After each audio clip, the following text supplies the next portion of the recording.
What's up, guys? Welcome back to another live stream. Today we are going to continue with the story of Revolt's two brothers. Today we are doing three chapters as I promised you, chapter 3, 4, and 5. And now, let's start. Chapter 3. Ryder held Chase in his arms as he walked off the road. Chase looked at the boy. Ryder kept his eyes forward. Every once in a while, he would glance down at Chase. His brown eyes were the same color as his spiky hair. Ryder wore a light gray t-shirt and navy blue cargo pants. At first, Chase didn't know where Ryder was taking him. But when a familiar scent swept through Chase's nostril, he inhaled. "Are we going to the park?" he asked. Ryder smiled. "Yeah, my parents are there," he said. "Why are we going to your parents?" Chase asked. Ryder looked down at Chase. "Because I want to see if they will let me give you a home if you want one." "You going to find me a home?" Chase asked. "But you just met me." Ryder shrugged. "Everyone deserves a home." "I guess that's true," he said. "But who will want to adopt a stray?" "Someone who believes in second chances," Ryder said. "Do you believe in second chances?" "Yeah," Chase said. "Then there you go," Ryder said. He looked up. "Oh, there they are." Chase faced the same direction as Ryder. He noticed two people standing together inside an open-aired bandstand. The man was tall and muscular. He wore a navy blue shirt and khaki shorts. His hair was the same color as Ryder's, but was cut short on the sides and longer on top. His neatly trimmed beard and mustache covered the lower half of his face. His eyes were amber, and his teeth were snow white. Next to the man was a woman shorter than him. She wore a white dress with lines running through it like vines growing on a brick wall. Her black hair was pulled back behind her, and the woman's eyes, unlike the man's eyes, were lightning blue. She smelled like baked apples and cinnamon. "There you are," the man said to Ryder. "I was starting to think that you went home without us." Ryder laughed. "Sorry, Dad. I went to help this little guy here. He almost got hit by a truck." The man smiled. "Ryder, you don't need to apologize for helping someone in need." "And what's his name?" the woman asked. Ryder thought about it. My name's Chase," Chase helped. "Nice to meet you, Chase," the woman said. "Mom, Dad," Ryder said. "I wanted to ask you something. Can we adopt him?" Ryder's mom and dad looked at each other. They didn't say anything, but they seemed to have a silent conversation. Ryder's dad turned and opened his mouth. "No." "What?" Ryder's mom slapped his arm. "Justin." Justin laughed as he rubbed his tricep. "I'm kidding." "Sure, Ryder, we can keep him. I mean, if he wants to." Chase looked at Ryder. "You want to adopt me?" "Yeah," he said. "You deserve a home." "What do you say, sweetheart?" Ryder's mom asked. "Wanna be part of the family?" Chase didn't know what to say. The last time he thought he had a family, his owner abandoned him. But something about Ryder's eyes told him that he wouldn't do that. "Yes," Chase said. Justin smiled. "That's great to hear." He looked up at the sky. "Well, it's getting dark. Time to head home." "You're going to love Adventure Bay," Ryder said as they walked. Chase looked at him. "I thought we were in Adventure City." "We are," Ryder's mom said. "But we don't live here. We live in a small town called Adventure Bay, 2 hours drive from here." Then what are you doing here? Chase asked. I had to go to a meeting, Justin said. He looked forward and frowned. Do loud noises annoy you, Chase? No, why? He replied. Because that's my car over there, he said. Chase looked forward and almost jumped out of Ryder's arms. In front of him was a dark blue car that Chase had seen many times. You have a cop car? Justin laughed. I'm a retired cop. I came to give a brief to new officers. Cool, Chase said. Justin opened the back door, and Ryder climbed inside. Chase walked over to the window and looked outside. Chase watched as the buildings disappeared in the distance, leaving only the glow of city lights on the horizon. After that, everywhere Chase looked, there were trees 3 stories high. Chase has never seen such large trees in one place. The tallest trees he's ever seen were at the park, but they didn't reach more than 20 feet in height. The trees around Chase were twice as tall, maybe even more. There was no light pollution in that air, so Chase saw the stars clearly. In the city, he's never seen them so vividly. He would see 1 or 2 at a time, whereas here, he stared at thousands illuminating the sky. Chase couldn't fall asleep, despite it being around 10 at night. He was seeing everything out there for the first time. He watched as a herd of deer ran across a field of tall grass. Ryder, are you seeing this? Chase asked, but Ryder was sleeping against the other door. Justin laughed. Is this your first time here, Chase? Chase sat down.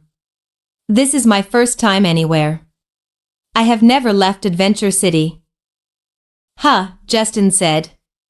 He stayed quiet for a second. Chase, do you mind if I ask you something personal? No, Chase replied.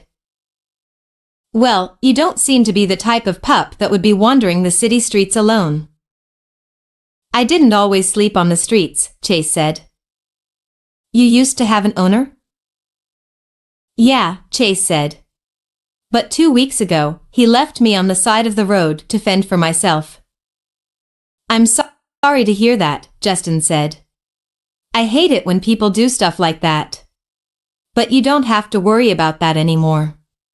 You're with Ryder now. You will always have a family with us.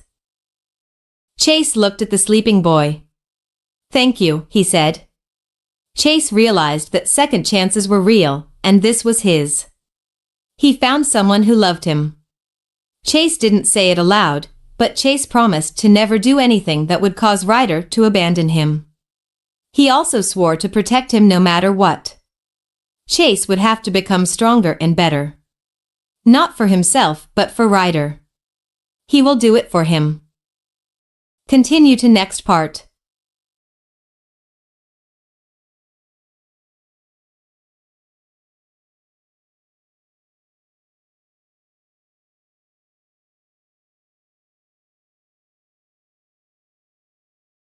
Chapter 4. Chase watched as the lights of Adventure Bay appeared in front of him. The yellow street lights dimly lit the roads. A full moon left silver streaks on the still waters, glistening with a light sparkle. Mountains surrounded the sleeping town with snow at the top. Chase had never seen snow before, so he got excited by the scene. A dark building loomed on a small island across the bridge. Its paint was falling off, and the windows were so dirty that Chase couldn't see through them. Justin drove through the city and parked outside a white building. A white fence surrounded the 2-story house. A large tree grew in the yard, displaying a shadow over the cop cruiser. Chase looked up at the tree and noticed a red fruit hanging off a branch. Is that an apple tree? He asked. Justin looked at it and smiled. It is, Chase, he replied. It's been here since before the house was. Cool, he said. Chase looked at Ryder, who was just waking up. Are we home yet? Ryder asked as he stretched. I think so, Chase said. Ryder chuckled half-consciously. He looked out the window. Yeah, this is your new home, Chase, he confirmed. Justin opened the door, and Ryder and Chase hopped out. The air was a bit chilly and moist. Chase guessed it had just rained. Justin opened the door to the house, and they entered the house. The interior was light blue, with white trims running along the edges of the floor. Some black furniture fitted well with the dark gray flooring. A 50-inch flat-screen television stood on a drawer twice as tall as Chase. Chase walked into the kitchen and looked around. The light gray cabinets contrasted with the white countertops and fridge. A door led to the backyard, while 3 others on the left wall led to other rooms. This is a beautiful house, Chase said. Thank you, Chase, Ryder's mom said. I designed this house myself. Really? Oh, yes. I love designing things. It was fun for me. So, Chase, Ryder said. Do you want to sleep in my room? Sure, Chase said instantly. Ryder led Chase through the middle door into his room. Walking into the room, Chase didn't know what he should focus on first. The walls were a light blue, just like the rest of the house. Light gray wooden shelves hung on every wall. Some hold various car models, while others have Lego builds and creations. One figure looked like the tall tower Chase saw as they entered the town, but it was more colorful. Ryder noticed Chase looking around the room at the shelves. What can I say? He rhetorically asked as he hopped back onto the edge of the bed. I like to build. Chase laughed. Yeah, I can see that. He looked at the bed that Ryder was on. The blanket covering it was blue and white, while the pillows were red. Chase figured those were his favorite colors. Ryder took off his shoes and placed them near the door. He moved the blanket and laid down in the middle of the bed. He patted the spot to his left, implying that he wanted Chase to join him. Chase hopped onto the and took a deep breath. It had been a long time since he slept on a comfortable bed. Chase spun in a circle once and laid down next to Ryder, who covered him with the blanket. Instantly, Chase felt secure and safe. He felt like nothing would happen to him, and he didn't have to struggle to survive anymore. But most importantly, Chase felt like he had a home. Soon after, Chase's eyelids got heavy as he drifted off into sleep. He woke up hours later as the sun shone through the window into his face. Chase woke up and looked to his right. To his shock, the bed was empty. Chase panicked. He thought that he was abandoned again. Chase jumped off the bed and ran out the door. To his relief, he found Ryder and his mom sitting around the table in the kitchen. Chase, Ryder said when he noticed him. Are you okay? Yeah, I'm fine, Chase lied, trying to control his breathing. He wasn't abandoned. What are you doing? I'm eating breakfast, Ryder replied. 1. The front door opened, and Justin passed through with brown paper bags in his hands. I'm home, he announced. Justin placed the bags on the table and began pulling out groceries. He grabbed a metal dog bowl and put it next to the back door, opened a bag of dog food, and filled the bowl with the brown food. Chase walked over to it and sniffed it. He thanked Justin and ate the food. Chase didn't realize how hungry he really was until he took his first bite. While Chase was on the streets, he couldn't get a lot of food, so he was always hungry. He downed the food quickly. Justin laughed. You are a pretty hungry pup. Chase swallowed the food in his mouth. Kind of, he replied. Well, that's okay, Justin said. He poured some more food into the bowl. You can eat as much as you'd like. Chase smiled and finished eating. After they all finished eating, Ryder and Justin walked outside, and Chase followed them. Where are you going? He asked. We're going to that tower over there, Ryder said. He pointed at the building that Chase saw as he entered the town. Now that the sun was out, he noticed more details than before. Trees, bushes, and tall grass dominated the yard around it. The gray concrete wall was displayed since the paint was deteriorating. Why are you going over there? Chase asked. We're going to remodel it, Justin explained. Can I help? Chase asked. Sure, Chase, Ryder said. He reached into his pocket and pulled out a black collar. Ryder clipped it around Chase's neck. Let's go meet Chase, he said. Our adventure awaits.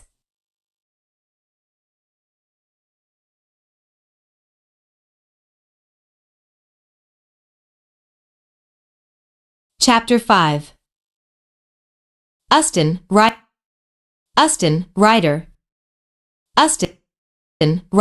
and Chase walked outside and turned left. Justin opened the car door and sat down in the driver's seat, and Ryder sat down in the passenger's seat and buckled his seatbelt. Chase sat in the back seat. Unlike other cop cars, there was no barrier between the front and the back.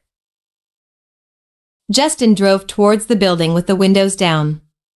Chase stuck his head out the window and enjoyed the views.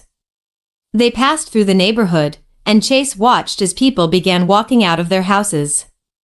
Kids ran around their yards, playing and having a good time. They passed the city hall, which was in a festive mood. A banner, "Congratulations Mayor," in gold letters wrapped over 2 columns near the front doors. Tables were set, and balloons hovered in the air. People walked around, putting things in chairs in their designated spots. What's going on there? Chase asked. Justin turned his head a little to see what Chase was referring to. Oh, that, he said. Our new mayor was elected 2 days ago.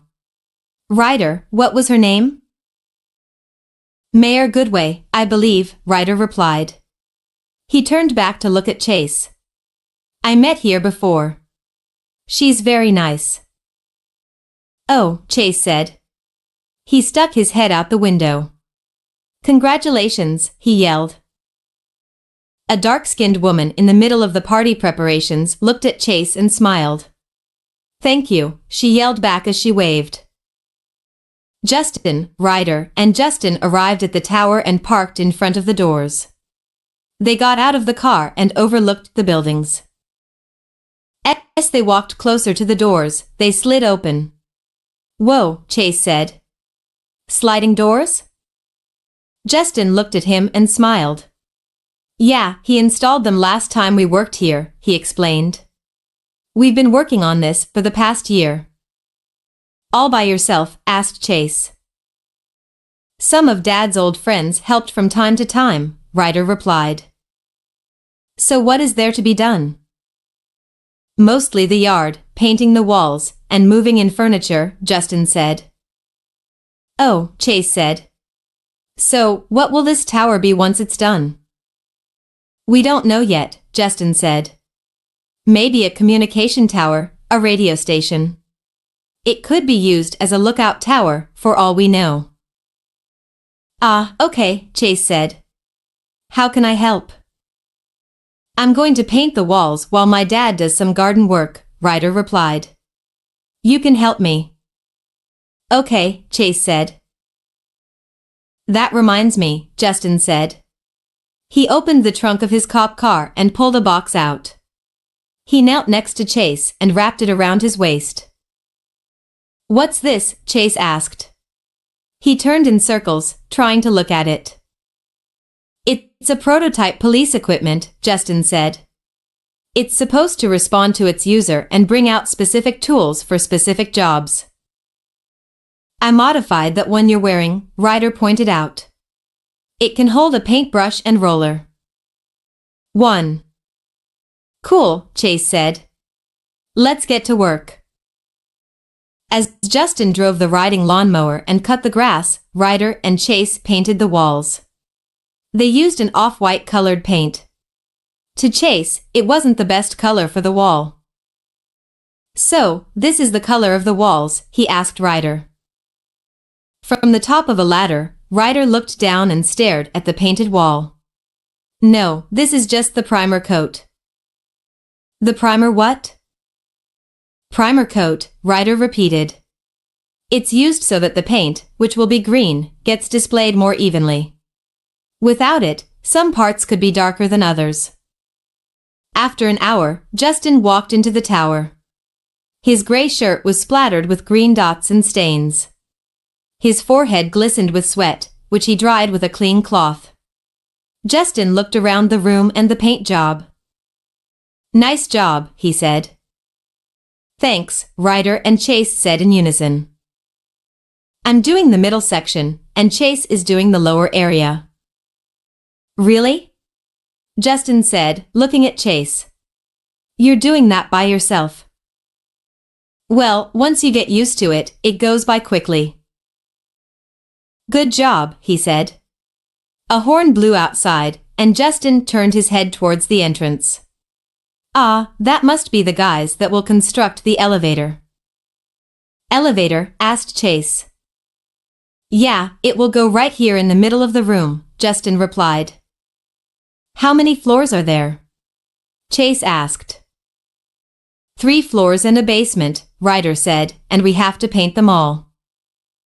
Then we should hurry up, Chase said. Justin scratched behind Chase's ear. That's the spirit. You know, you would be a great police pup. You think so? Of course, Chase, Justin replied. You're determined, hardworking, and always have a good attitude. Thanks, Justin, sir, Chase said. That would be cool, Ryder said. You and me, Chase. Law enforcement in Adventure Bay. Our very own patrol team. A Paw Patrol, Chase thought aloud. I like the sound of that. Continue to next part.